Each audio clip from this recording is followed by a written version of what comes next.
Okay guys, so we are now riding the Dominar 250 and I have the showroom guy accompanying me. He's sitting as a pillion. It's a brand new bike, it's just 10 kilometers on the road, and the showroom was not comfortable of giving me now to ride it alone, so I have this guy accompanying me. And let's get on to the main road. Okay, so he did not let me go onto the main road. Alright, the first impressions, the vibrations are very well checked. When I rode the Dominar 400 previously, I posted a video recently where I compared it with Meteor 350. I've ridden that bike for a fair amount of distance, and there were lots of vibration. On this there's nothing. It's like very well checked, and I like the suspension. It's slightly on the stiffer side, but it's not like bone breaking kind of a thing.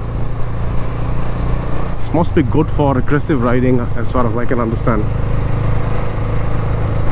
Right now we are on the service road. I cannot ride it fast. Once we get on to the other side of the road, that's maybe we'll try.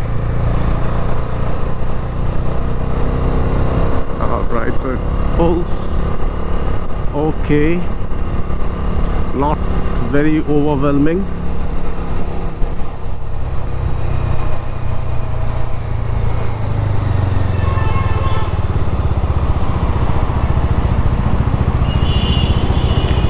This does feel pretty front heavy, just like the 400. The instrument console is like pretty basic. It comes from the first generation of Dominar 400s. They have just pulled it out from that and put it into this, and that's why it does not get much of a too many details. It does not get this the secondary display that used to come here. Otherwise, look wise it's identical to the Dominar 400. The only thing is, like, the engine is slightly smaller again in capacity. The front forks are slimmer, the front tire is slimmer, and the rear tire is way too slim. It's like 130 section at the rear.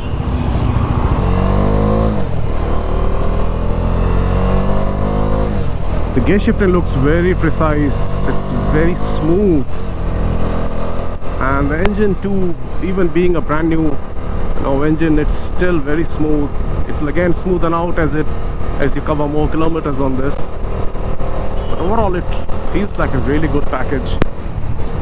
The only problem that I can understand is the front heavy nature of this, and the seat height. The seat is slightly on the taller side, so even as the revs climb, it does not vibrate like the Dominar 400. It feels a lot more smoother.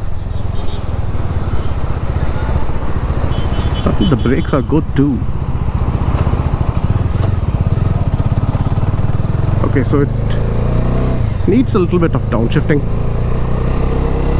You cannot run away without downshifting.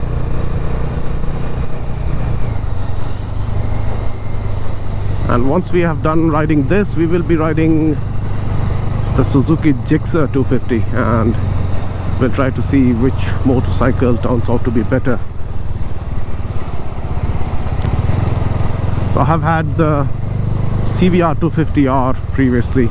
I've owned it for a couple of years, and I am not benchmarking that motorcycle because I know these bikes are not performance oriented. These are more towards city cruising in traffic and a little bit of highway duty, so I'm not expecting a top end thing on these motorcycles. But overall it's way better than the FZ25 which I have ridden in the past.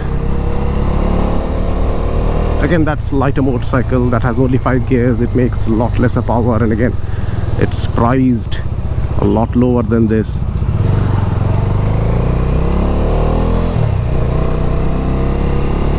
I love the exhaust note of this.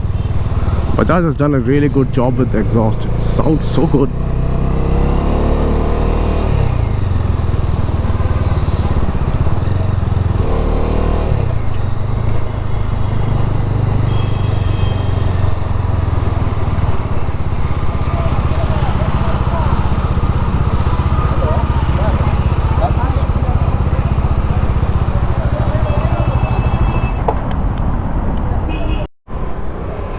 Okay guys, so now we are riding the Suzuki Gixxer 250, and so to start the motorcycle you have to press the clutch.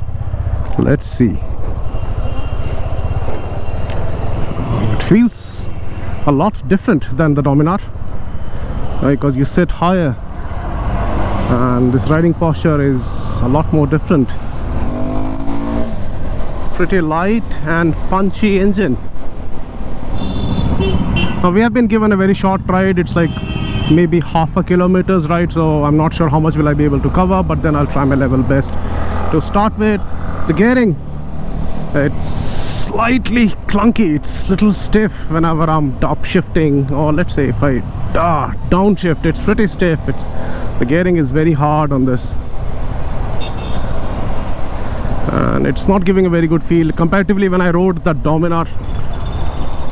And it doesn't feel as powerful as it should feel because this makes approximately 26.5 bhp. This does not pull as cleanly or as effortlessly as my CBR used to do. The brakes are very good, and the motorcycle is very nimble. Again, it's all thanks to its lower curb weight, and again this riding posture. Feels very nimble.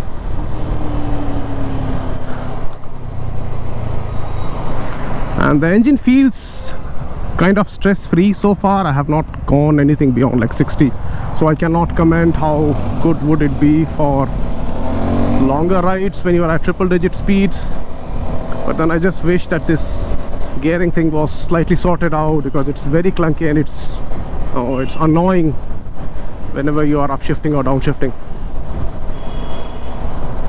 So this was the small ride. Okay, so we are back at the dealership even before the ride started. Okay guys, so this is the motorcycle itself, the Suzuki Gixxer 250 naked version. This is oil-cooled unit. You can see the numbers on your screen right now. I do not emphasize a lot on the numbers because the way they translate on the road when you're riding, it varies a lot.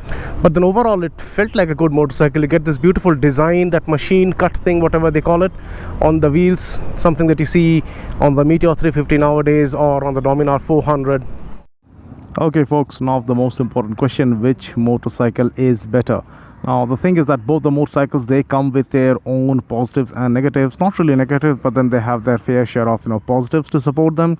While the Suzuki Gixxer, it is a lighter motorcycle. It feels very nimble, very agile, to tackle hustle bustle of the city. You can go much faster, you can take sharper U-turns and all of that.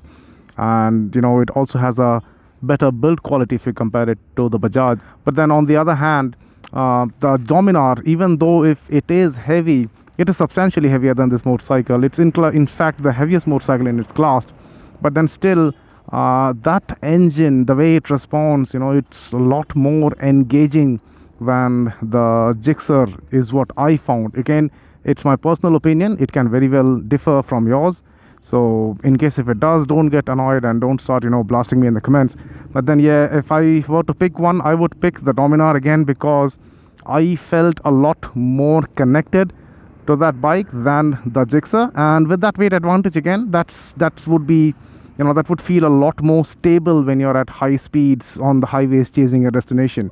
So I hope that this video comes out to be of some help for some of you guys. In case if it does, do give it a thumbs up. And if you haven't subscribed already, then please do consider subscribing. Thanks a lot for tuning in, guys. Stay safe, ride safe, and have a very good time. Bye-bye.